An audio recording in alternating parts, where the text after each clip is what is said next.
بسم اللہ الرحمن الرحیم۔ میں ہوں بشارت راجہ، شہر اقتدار سے ایک اور وی لاگ کے ساتھ آپ کی خدمت میں حاضر۔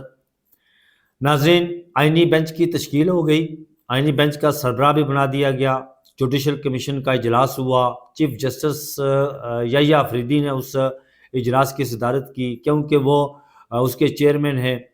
اجلاس کے اندر جو کیا ہوا، کچھ جو اجلاس کی اندرونی کہانی اس کے اندر کیا ہوا وہ آپ سے شیئر کروں گا۔ اور آئینی بینچ کی جو تشکیل ہوئی اس کے اندر جو 4 ججز ہیں، ایک نیا تنازع اٹھ کھڑا ہوا اس آئینی بینچ کی تشکیل پر۔ پاکستان کے اندر جو آئینی اور قانونی ماہرین ہیں، جب اس بینچ کی تشکیل ہوئی،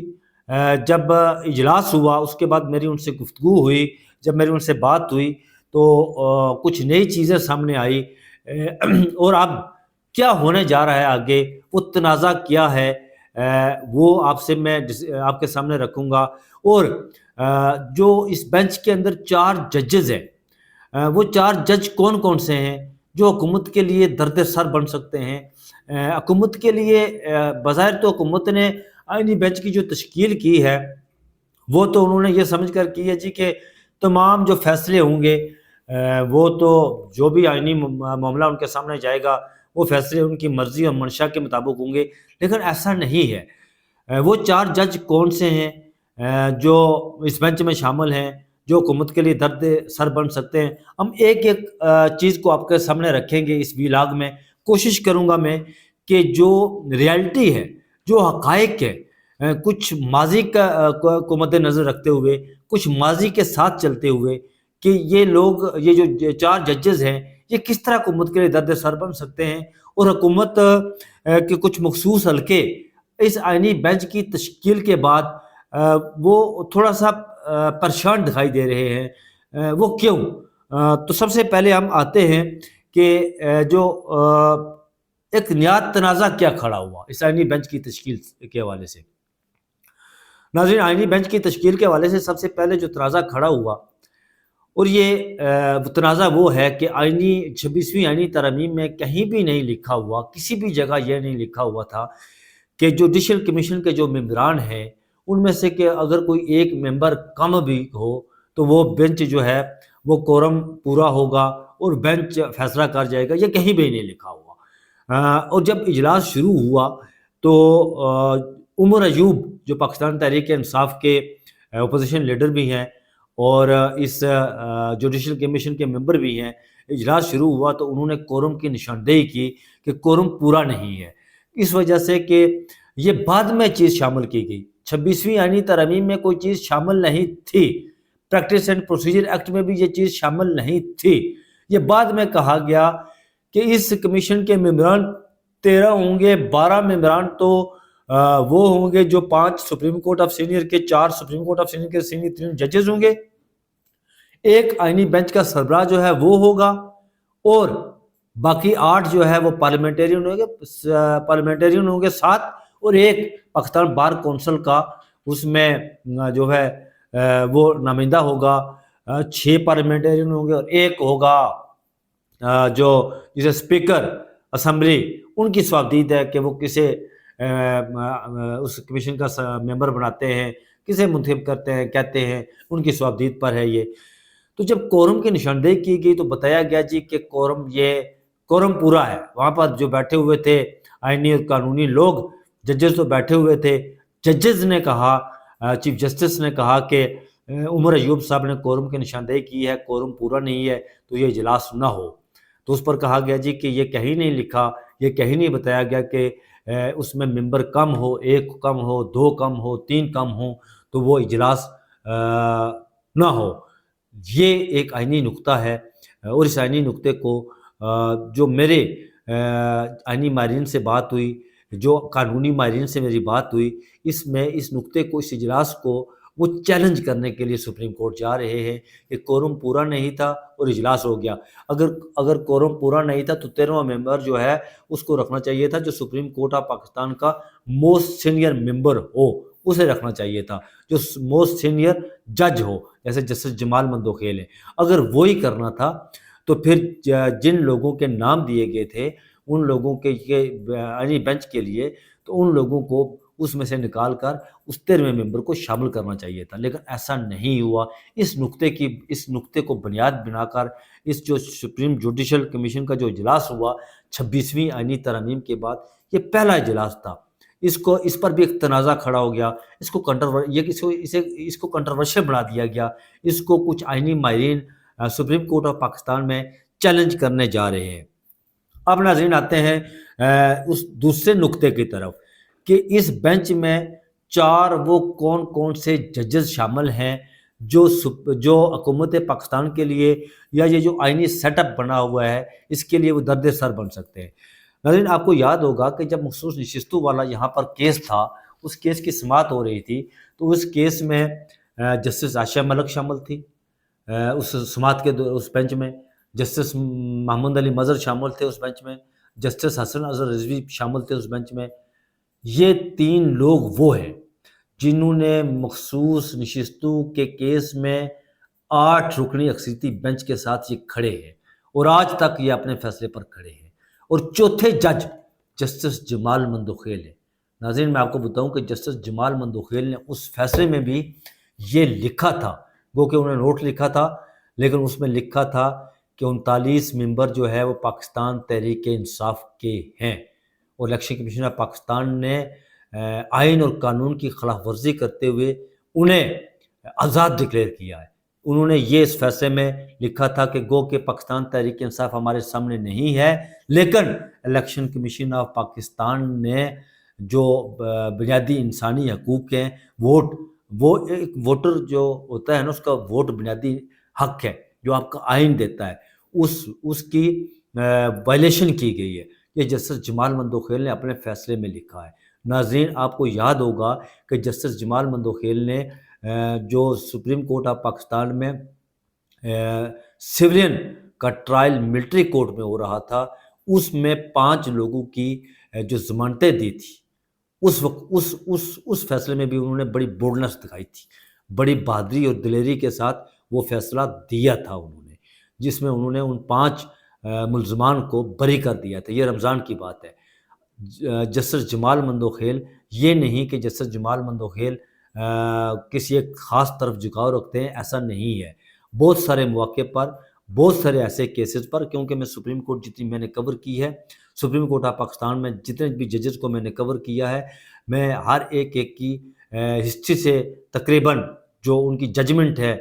سپریم کورٹ آف پاکستان میں کیسز کی سماعت کے دوران جو ریمارکس دیتے ہیں یا جس طرف ان کا جھکاؤ ہوتا ہے، ان سے بندہ جب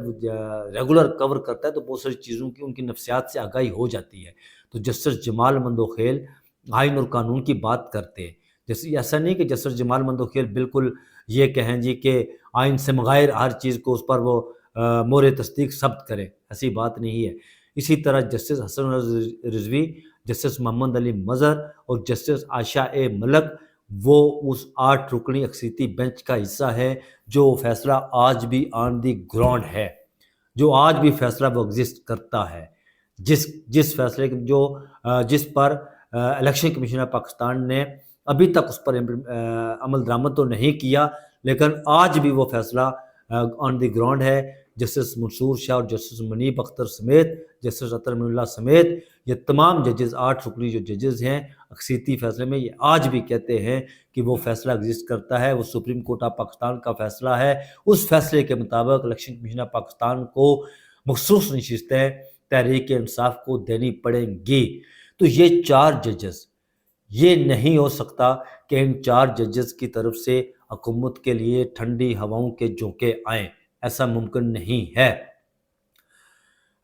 بہت سارے لوگ ہمارے یہ سوچتے ہیں، پارلیمنٹرین سوچتے ہیں، دوست سوچتے ہیں کہ آئینی بینچ بن گیا اور ہم نے اپنی مرضی اور منشا کے مطابق آئینی بینچ بنایا ہے، ہم جیسے چاہیں گے ویسے فیصلے لیں گے، ایسا نہیں ہے۔ جسٹس امین الدین خان اور جسٹس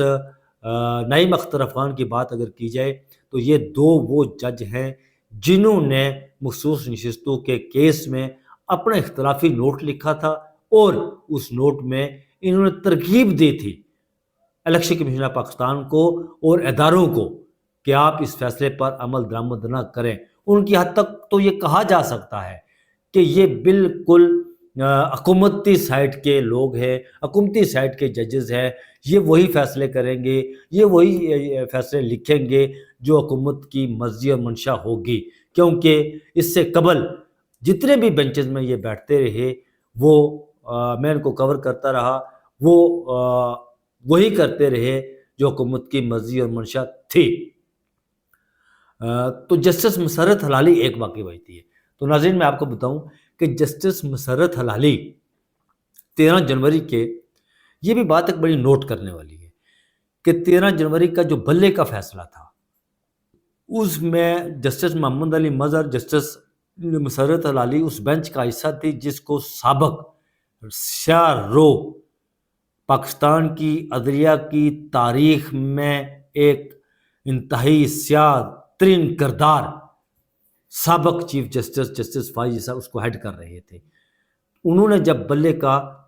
فیصلہ دیا کہ بلہ پاکستان تحریک انصاف کے پاس نہیں رہے گا تو جسٹس مسرت ہلالی نے اس پر دستخط کیے تھے۔ یہ نہیں تھا کہ دستخط انہوں نے اسی وقت کیے، فیصلہ آپ کو یاد ہوگا ناظرین جب کیس کی سماعت ختم ہوئی تھی 13 جنوری کو تو پہلے یہ ہمیں کورٹ روم کے اندر پہلے ہمیں یہ بتایا گیا تھا کہ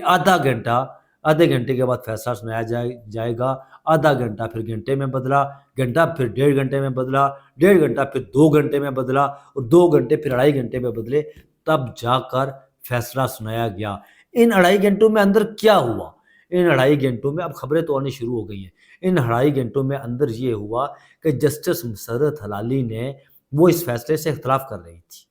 وہ کہہ رہی تھی کہ ایسا نہیں ہے، لیکن بعد میں جب chief justice of Pakistan justice Yahya Afridi نے حلف اٹھایا تو ہمارے ایک دوست، ہمارے ایک پترکار نے ان سے یہ پوچھا کہ کیا بلے والے فیصلے سے آپ متفق تھی؟ انہوں نے یہ کہا تھا کہ میں اس فیصلے سے متفق نہیں تھی لیکن میں مجبور تھی کیونکہ مجھ پر احسان کیا گیا تھا اور ہم لوگوں کے اندر یہ ریت ہے ہماری،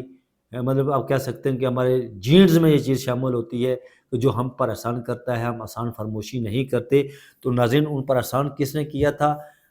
ان پر احسان جسٹس فائز عیسیٰ نے کیا تھا، قاضی فائز عیسیٰ نے، جو انہیں پشاور ہائی کورٹ سے سپریم کورٹ میں لے کر آیا تھا۔ ایک تو یہ بات۔ اب آتا ہوں میں اپنی آخری خبر کی طرف کہ اس اجلاس کے اندر کیا ہوا، جسٹس امین الدین خان نے ہاتھ کیوں کھڑا کیا؟ جب اجلاس شروع ہوا تو کورم والی بات تو میں نے پہلے آپ کو بتا دی کہ کورم کی نشاندہی کی گئی تو اس وقت کہا گیا کہ کورم پورا ہے جی، ہاتھ کھڑے کروائے گئے، تو ایک بندہ نہیں تھا، ممبر نہیں تھا، تو کہا گیا جی کہ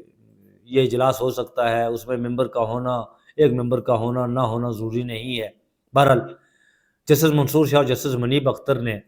جسٹس یحییٰ آفریدی کا نام دیا کہ یہ آئینی بینچ کے سربراہ ہوں گے، تو پھر کہا جی ووٹنگ کروائیں، تو جسٹس یحییٰ آفریدی نے تو ہاتھ کھڑا نہیں کیا کہ ظاہر ہے ان کا نام تو تھا، وہ جس کا نام ہوتا ہے وہ ہاتھ تو نہیں کھڑا کرتا۔ تو جسٹس منیب اختر، جسٹس منصور شاہ کے ساتھ پاکستان تحریک انصاف کے شبلی فراز اور عمر ایوب نے ہاتھ کھڑا کیا، کل ملا کر ان کے 5 ووٹ ہوئے۔ پھر وہاں پر یہ بھی ہوا جی کہ پہلے فاروق اجنائی کی طرف سے کہا گیا جی چونکہ دیکھیں جی جو 2 جج سپر سیڈ ہو گئے، جسٹس منیب اختر اور جسٹس منصور شاہ، ان کو تو ہم کنسیڈر نہیں کر سکتے، اور پھر یہ بھی کہا گیا کہ جسٹس یحییٰ آفریدی کا جب نام پیش کیا تو وہ جی غیر متنازع ہیں، انہیں کیوں متنازع کاموں میں ڈالنا چاہتے ہیں۔ بہرحال پھر حکومتی سائٹ کی طرف سے اعظم نذیر تارڑ نے نام پیش کیا جی جسٹس امین الدین خان کا، تو پھر چیف جسٹس نے کہا جی کہ جو لوگ جسٹس امین الدین خان کے سامنے جسٹس امین الدین خان کو ووٹ کرنا چاہتے وہ ہاتھ کھڑا کریں، تو سب سے پہلے جسٹس امین الدین خان نے ہاتھ کھڑا کیا، ایسا کر کے خود کو ہی ووٹ دیا انہوں نے۔ یہ پاکستان کی عدالتی تاریخ میں، دنیا کی عدالتی تاریخ میں ایسا کردار کبھی کہیں دیکھنے کو نہیں ملتا ہے کہ جو بندہ نامینیٹ ہوتا ہے وہ خود کو ہاتھ کھڑا کر کے کہتا ہے جی کہ میرا ووٹ میرے لیے ہے۔ بھائی آپ کو نامینیٹ کر دیا گیا نا، آپ کا نامینیٹ، آپ کا نام دے دیا گیا نا، تو پھر آپ کا ووٹ کنسیڈرڈ ہو جائے گا نا، تو آپ کو ہاتھ کھڑا کرنے کی کیا ضرورت تھی؟ بہرحال مسز روشن خورشید بروچا جو اسپیکر اسمبلی کی نمائندہ تھی، اس کے ساتھ شیخ آفتاب جو مسلم لیگ نون کے تھے، فاروق اچنائک جو پیپلز پارٹی کے تھے،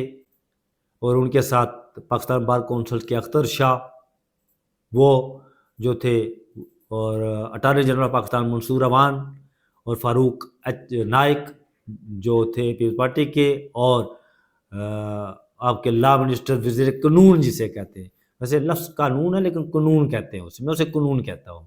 اعظم نذیر تارڑ، انہوں نے ووٹ دیا جی جسٹس امین الدین خان کو۔ جسٹس امین الدین خان نے بھی ہاتھ کھڑا کیا۔ یہاں پر بھی ایک تنازع ہے، وہ تنازع یہ ہے یہاں پر کہ اگر 13واں ممبر آپ نے بنانا تھا تو جسٹس امین الدین کے بعد جسٹس جمال مندوخیل کا نام اس ممبر میں شامل تھا، اس جوڈیشل کمیشن میں۔ تو جسٹس امین الدین خان کو نکال کر جسٹس جمال مندوخیل کو